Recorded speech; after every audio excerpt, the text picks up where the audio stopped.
Grilla, and he is one of the co-founders of Kitchen Surfing, which, for anyone who doesn't know, think kind of like an Airbnb for private chefs. Kitchen Surfing operates a platform where anyone who, regardless of whether you have professional training in the kitchen or are just a really awesome home cook who knows some obscure regional cuisine, can come onto the platform and find people who are hungry for that experience. And we actually have Jen, who is a chef, who is on Kitchen Surfing, who is pinch hitting for us tonight because everyone's out there working, which is good, which is a good thing. So thank you for making your way over here. So one of the things that I was talking to Chris about before we started was this, what I thought was a fascinating process behind how you guys onboard your chefs.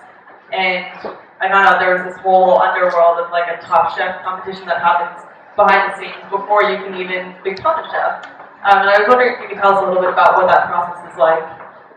Everyone was talking a little bit about the idea of having a curated marketplace. And so in New York, we have about 1,000 chefs or so in New York City, and more elsewhere around the world.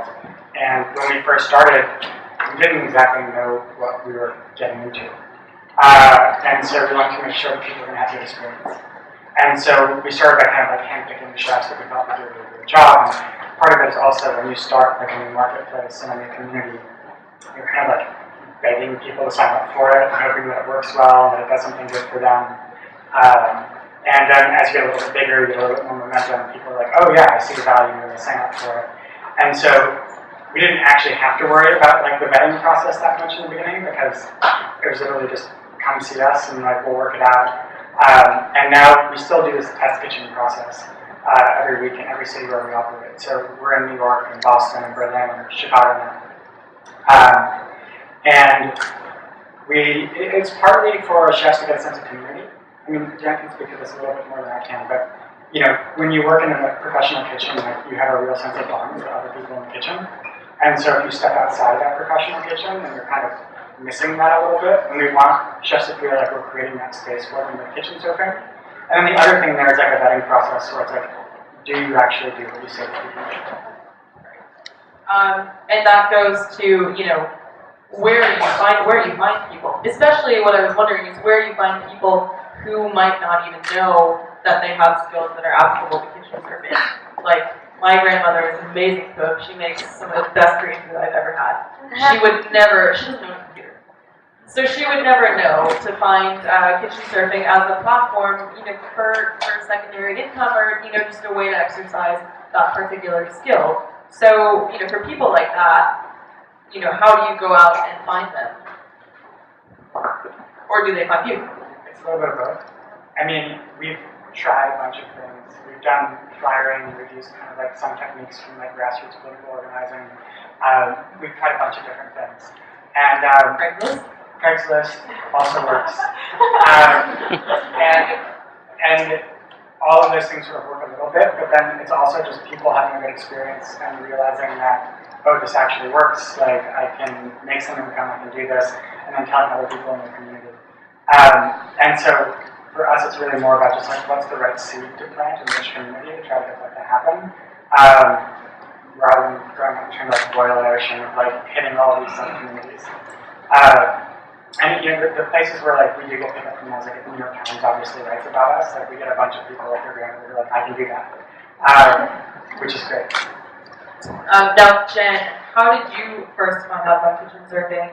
And could you also tell us a bit about whether it's something that you do full time or is it something that you temper with other obligations? Actually, kitchen surfing found me. That one? That might be really close. Like that? Alright. Kitchen surfing found me. I was part of a company by the name of Chocolate and Basil Private Chef Group. And that's how they saw us out from our website. And again, we went in just like all the other chefs and we did sort of like the initial like Top Chef.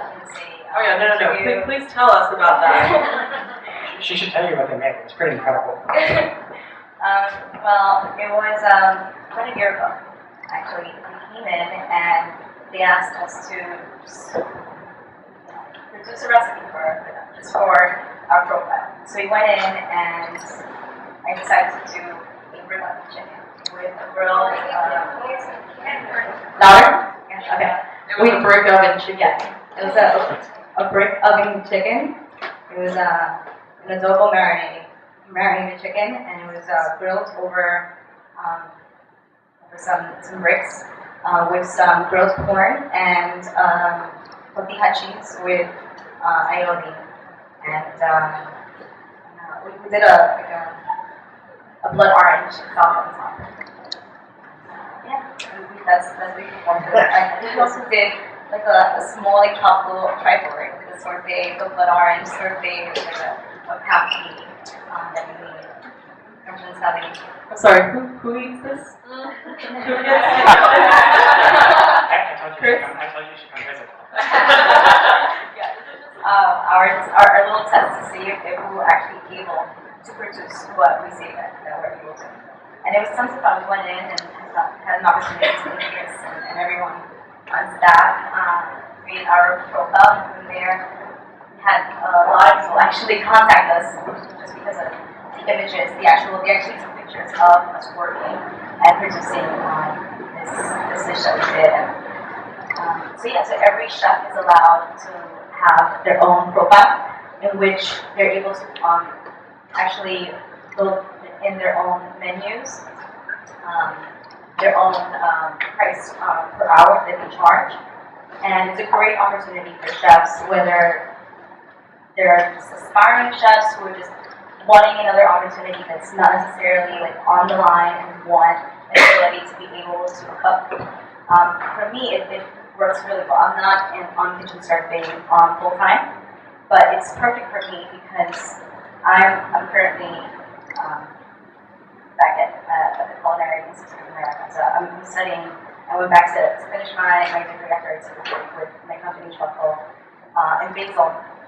And I mean, it's a great opportunity for me where I'm in class and I'm just missing and dying just to be surrounded by food and just, my background, I grew up in New York City restaurants.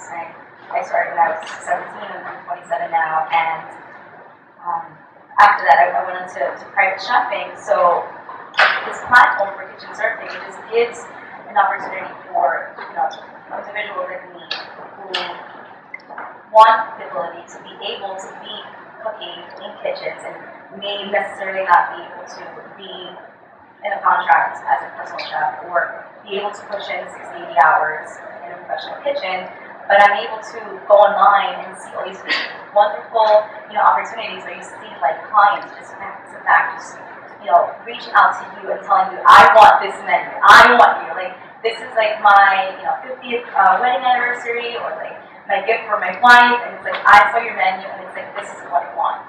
And just to be able to reach out to these individuals and be able to interact with them and ask them questions on how do you want what specific details you want for your event and for your menu, and to be able to produce that.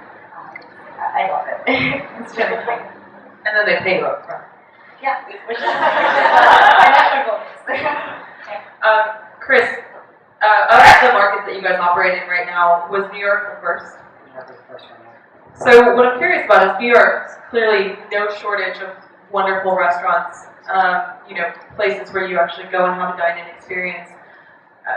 How did you know to tap into the private sector, basically the places where people are hiring the private chefs, and how did you identify that as a business opportunity for a peer-to-peer platform? So I'm a partner in a couple of restaurants, and one of the things that was really interesting is I've been doing the technology thing for a long time, and every once in a while I get really sick of computers, and I want to go do something different. And I feel like the red and things that have been going on in culture have been pretty interesting since like 2006, 2007, where everybody's spending more and more time online, and have more and more of your relationships online, and it's great. But it feels like there's something missing about how you spend more time with actual people. And one of the things that was interesting about the restaurant experience was realizing that restaurants were really great for like 2 or 4 people that wanted to go have dinner, and that was nice. But then it's like, wow, I'm getting older and I have all these friends, and if I I'm hanging with two people at a time. I'm not going to see any of my friends for a week. And it's like, but it's not actually that fun to go to a restaurant with like 6 to 8 people or 10 people. And dinner parties are great, and I love cooking too. But if it takes me like a half a day to cook something, like I'm only going to do it maybe once a month. And so we kind of wanted to make something where people could come together around food a little bit more easily, and that we could just kind of give somebody a layup to have quality time wherever they want. So whether that's, a family wanting their 9-year-old to learn how to make pasta because he loves it, which happened, or whether that's, somebody's 85th birthday and for whatever reason it's difficult for them to go to the restaurant environment, or they have such severe food allergies that they can't eat at the restaurant, or it's just like a bunch of young professionals and it's like there's 10 of us and we want to drink a lot. Or we don't want to do that in the restaurant either. So all of those things just happen to be like uses of people just wanting to get together, which is happening all the time. And I think in New York, the thing we've had to get over a little bit is that people have less space here. But it looks like that's working. And that people kind of get over that pretty quickly because they like the type of experience they can have with kitchen surfing. So it appears not to really be a problem. And I guess it's also like if you can make something like kitchen surfing work in New York, like as one of the restaurant capitals of the world, like it'll work anywhere.